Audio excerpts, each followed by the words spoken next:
Salve Wanyambe. Selamat pagi saudara-saudari yang dikasihi Kristus. Mari kita mengawali hari baru dengan mendengarkan firman Tuhan yang diambil dari Injil Yohanes pasal 15 ayat 26 sampai dengan 16 ayat 4a. Tuhan bersamamu. Inilah Injil Kristus menurut Yohanes.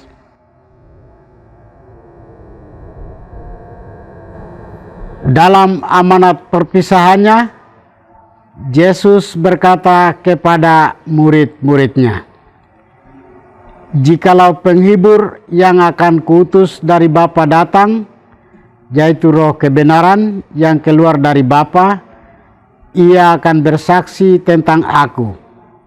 Tetapi kamu juga harus bersaksi, karena kamu dari semula bersama-sama dengan aku. Semuanya ini kukatakan kepadamu, supaya kamu jangan kecewa dan menolak aku. Kamu akan dikucilkan, bahkan akan datang saatnya bahwa setiap orang yang membunuh kamu akan menyangka bahwa ia berbuat baik bagi Allah. Mereka akan berbuat demikian karena mereka tidak mengenal baik Bapa maupun aku.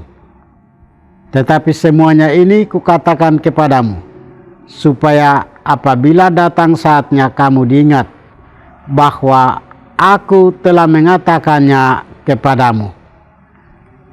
Demikianlah sabda Tuhan. Saudara-saudari yang dikasihi Kristus, tema kita hari ini adalah hidup dalam kebenaran Roh Kudus. Dalam bacaan Injil hari ini, Yesus menegaskan tentang Roh Penolong yang datang untuk meneguhkan tugas perutusan para rasul dan kita sebagai saksi Kristus. Yesus bersabda, "Ketika penolong yang akan kuutus dari Bapa datang, yaitu Roh kebenaran yang keluar dari Bapa, ia akan bersaksi tentang aku. Kamu juga harus bersaksi, karena kamu sejak semula bersama-sama dengan aku." Kesaksian yang diberikan oleh para murid Yesus adalah karena hubungan mereka yang terjalin dengan Yesus sendiri. Yesus berkata, "Kamu juga harus bersaksi, karena kamu sejak semula bersama-sama dengan aku." Tindakan bersaksi sesungguhnya adalah memberikan kesaksian pengalaman hidup iman kepada sesama. Kesaksian itu terjadi karena berkat karya Roh Kudus, yakni Roh kebenaran yang berasal dari Allah Bapa. Sekalipun demikian, kesaksian iman selalu dihadapkan dengan penolakan dan kesulitan. Karena itu, setiap orang yang bersaksi haruslah setia dan rendah hati dalam pewartaan. Karena itu Yesus bersabda, "Supaya kamu jangan terguncang dan jatuh. Kamu akan dikucilkan, bahkan akan datang saatnya bahwa setiap orang yang membunuh kamu akan menyangka bahwa ia berbakti kepada Allah." Rasul Paulus dalam seluruh pewartaannya, ia selalu dituntun oleh Roh Kudus. Meskipun menghadapi tantangan, ia tidak menyerah.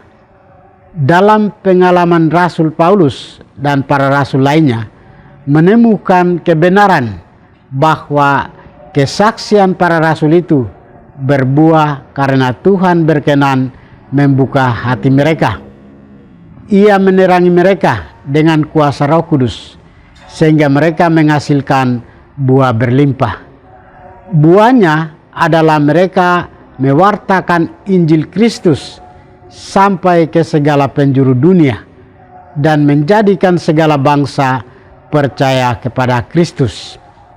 Saudara-saudari terkasih, kita adalah orang-orang yang menjadi pengikut Kristus karena berkat pewartaan Injilnya.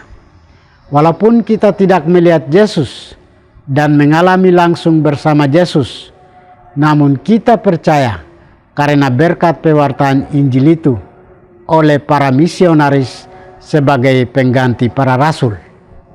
Gereja dewasa ini membutuhkan pengikut Kristus yang setia dan rendah hati, yang rela dan penuh sukacita mewartakan Injil. Menjadi pengikut Kristus berarti rela membagikan pengalaman hidup iman kepada sesama dalam kehidupan sehari-hari. Kita sungguh membutuhkan Roh Kudus untuk memampukan kita agar senantiasa tekun dan setia dalam hidup iman. Roh Kudus yang memampukan kita untuk memberi kesaksian walau dalam situasi sulit. Roh Kudus yang memampukan kita untuk merasakan sukacita di tengah pelbagai peristiwa yang penuh duka. Semoga hati kita semakin terbuka pada kehadiran Roh Kudus, Roh Penghibur, agar kita semakin teguh dan setia dalam hidup iman, dan berani dan tekun menjadi saksi-saksi Kristus yang sungguh-sungguh hidup. Tuhan memberkati kita. Marilah kita berdoa. Tuhan, pagi ini kami kembali naikkan puji dan syukur kepadamu.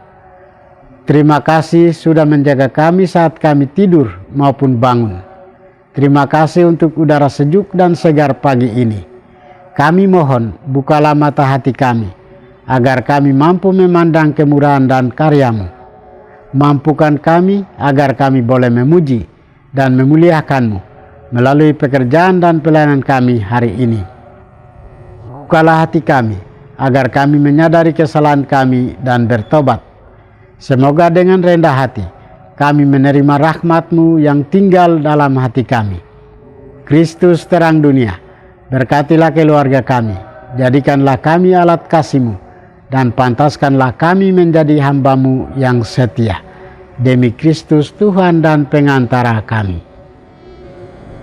Tuhan bersamamu.